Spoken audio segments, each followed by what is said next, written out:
It's alive! It's alive! Alright, welcome. Thank you for checking out this quick video. So, recently I released a collection of short stories that introduced some characters from my first novel. And as of today, my first novel is live and you can buy it and read it and enrich your life.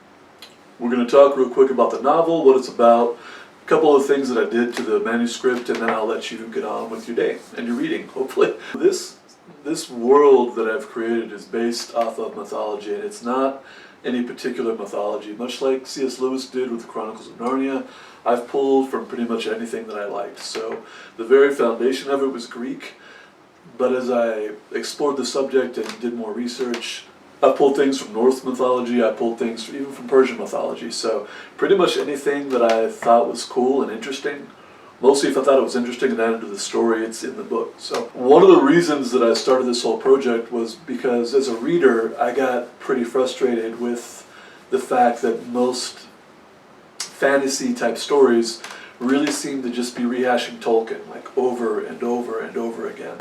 Some of those authors have done a great job and made really interesting worlds, but we see this very consistent thing where we have elves and dwarves and orcs, and it's just kind of repackaged.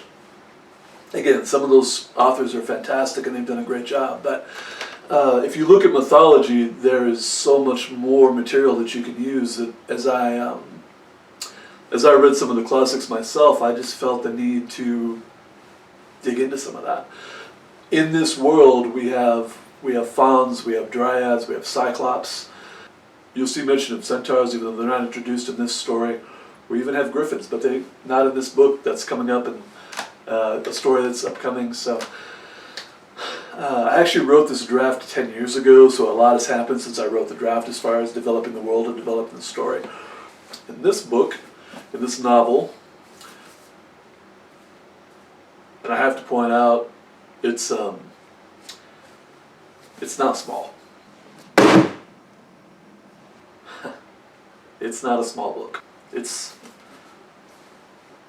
yeah. But it is, don't let that intimidate you. It does seem to be a fast read for most people. A couple people that did some test reading for me early on, surprisingly, kind of almost depressingly, honestly, as much effort as I put into this, but I've had a couple people that actually read this in 2 or 3 days. So it doesn't have any dead spaces. It gets started, it introduces the world. You won't find a lot of exposition in this novel. It's not trying to get you to understand the whole world. It's just an adventure that starts in the city.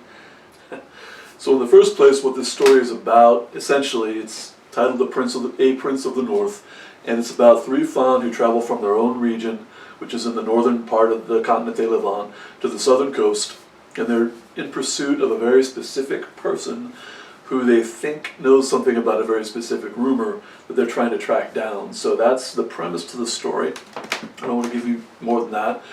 And as they do that, some other things develop because there are other characters and other things, and other people have their own plans while these 3 faun are in pursuit of their rumor.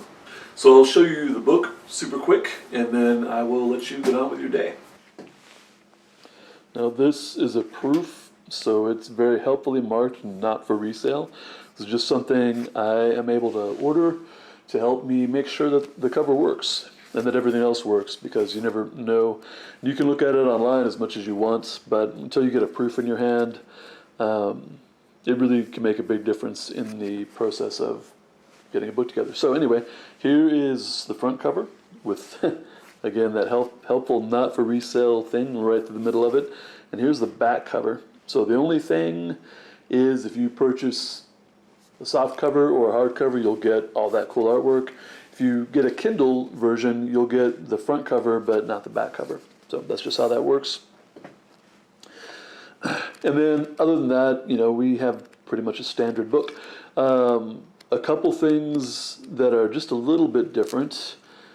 Here we have a brief treatise on swordsmanship. It's pretty short, but that is just included for readers who don't understand how swordsmanship actually works versus what we see in a lot of garbage movies where they act like swords weigh, like an average sword weighs between 2 and 3 pounds, and directors seem to think they all weigh like 20, 30 pounds or even more. So this just gives some description for people that want it. You can skip it if you're not interested in that. But that gave me an opportunity to not put quite so much description into some of the sword fights. Been trying to find that balance between good, fast-paced action and description. Another thing you'll find at the beginning of each chapter, not each section, but each chapter, you'll see these little character sheets. And I just included that because I've read a lot of plays over the years, and I find the utility useful. Also, with a book like this, it's big enough. There's plenty of characters to keep track of. It helps a little. And the reality is everybody puts a book down sometime. So if you read for a bit and then you put it down and you come back to it a few days later, it's just there at the beginning of each chapter to help you keep track. There's a glossary at the back of the book that goes into quite a bit of detail about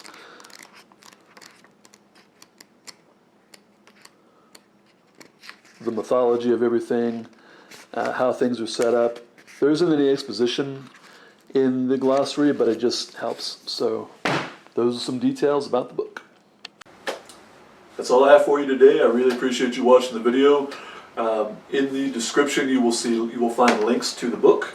You'll find links both to this novel and to the collection of short stories that precedes it. I'll also include a link to my new website.